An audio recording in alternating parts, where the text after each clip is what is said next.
Hi guys! Welcome back again to my channel. Another travel, another vlog. Andito pa rin tayo sa Seda Central Block. And today is our last day here in Cebu City. Ano pa ba yung mga pinuntahan namin? And saan ba makakabili ng mga pasalubong? And mga restaurants na pwede nyo itry habang naghihintay kayo sa airport. Tara, tingnan natin siya. And let's pack our things. Kung nakita nyo naman guys, ayan, ito yung gamit ko. Pinapak na namin yung mga binili namin. Nakakatawa guys kasi bumili kami ng isda sa Tabuan Public Market. Sobrang amoy na amoy mo yung yung dried fish. Kumakapit siya sa mismong t-shirt or doon sa sinusuot mong damit. Kaya ang ginawa namin since meron washer and dryer dito sa one suite nila or one bedroom suite nila. Yan, nilalabhan na namin yung mga damit namin dito para mas madali na lang siyang i-impake. So, technically, yung mga tubal namin, nalabhan namin. And nagamit ko pa nga yung iba doon, ni-reuse ko kasi sayang naman din, di ba? So, let's utilize. So, bumili lang kami sa baba or sa Ayala Malls ng Fabcon and yung liquid detergent. So, yun. Yun lang naman for now, guys. And then, samahan nyo ako.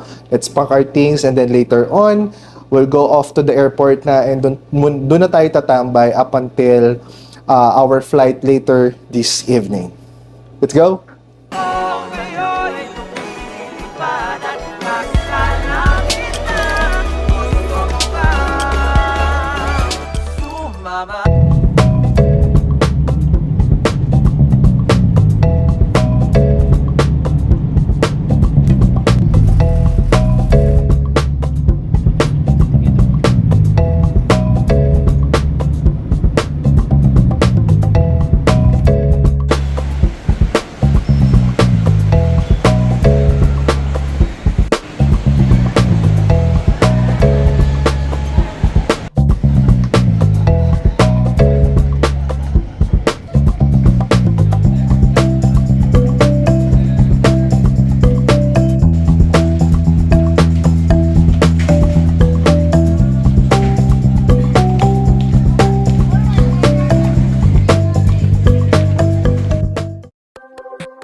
My hands are shaking, stifle my breath.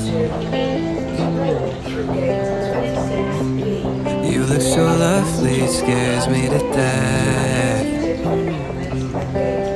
I used to guess so insecure with you, it's different. Yeah, just something about you makes me so sure. Don't know what it is, but Ito lang meron make me dati. wanna stay, take a leap of faith. I know that you're safe, I know that you're safe. Gelato na You'll be my parachute, baby. Know you'll catch me whenever I fall.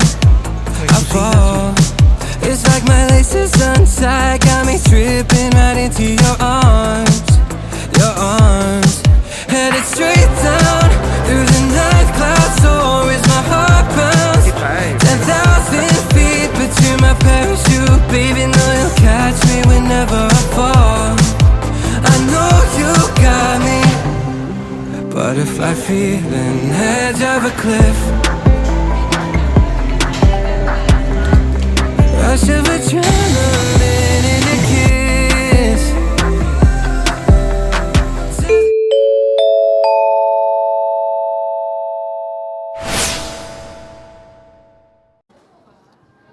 Alright, so hi guys, welcome back again to my channel. So it's been a while after namin mag-Cebu. So siguro mga around 3 to 4 weeks na after mag-Cebu tong pagre-record na to. So nandito ngayon ako sa coffee shop here in Pasay. Inaayos ko lang yung mga pending backlogs ko sa vlog.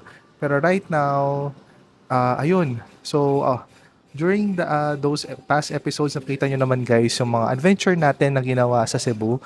So, it's been around 4 days. Nag-stay kami doon ng 4 days. So, maraming salamat sa partnership namin with Sunlight Air and sa Seda Central Block Cebu. So, maraming salamat sa provide sa amin ng pagstayan during our Cebu City tour. So, maraming salamat din po sa mga sumusubaybay sa amin during that time. And sobrang nag-enjoy ako. Lalo na nung bumisita ako sa mga katrabaho ko dun sa dati kong work. So, sobrang saya ko kasi first time ko na ulit sila na-meet kasi usually remote work namin kaya hindi kami usually nagmi-meet. So, right now, sobrang nag-enjoy ako nung nakita ko sila. Then, nagchika-chika lang kami, kwentuhan after that. Then, a while ago, or should I say, dun sa last video na napanood nyo, hindi ko na masyado napakita, marami na rin nag-improve dun sa mismong airport ng Cebu, no?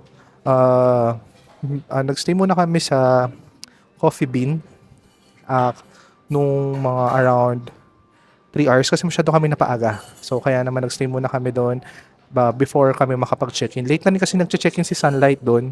So, kaya medyo mahaba yung oras namin. So, bumili na rin ako ng lechon. Siyempre, yun yung inaasam-asam ng parents ko, ang lechon Cebu. So, mura lang naman siya sa mismong airport. Siguro mga 100 plus lang naman yung difference to 200 plus. Kaya doon na rin ako bumili para fresh talaga at bagong luto. Kasi bagong delivery lagi ang mga ino-offer nila. So meron naman silang thermal bag kaya hindi naman siya sobrang lumamig at hindi siya masisira kasi may thermal bag. So ayun. And then after that, after namin makapag-check-in and all, nag-ikot muna kami saglit at kumain. Hindi ko na masyado na-video yung food namin kasi sobrang daming tao sa food court.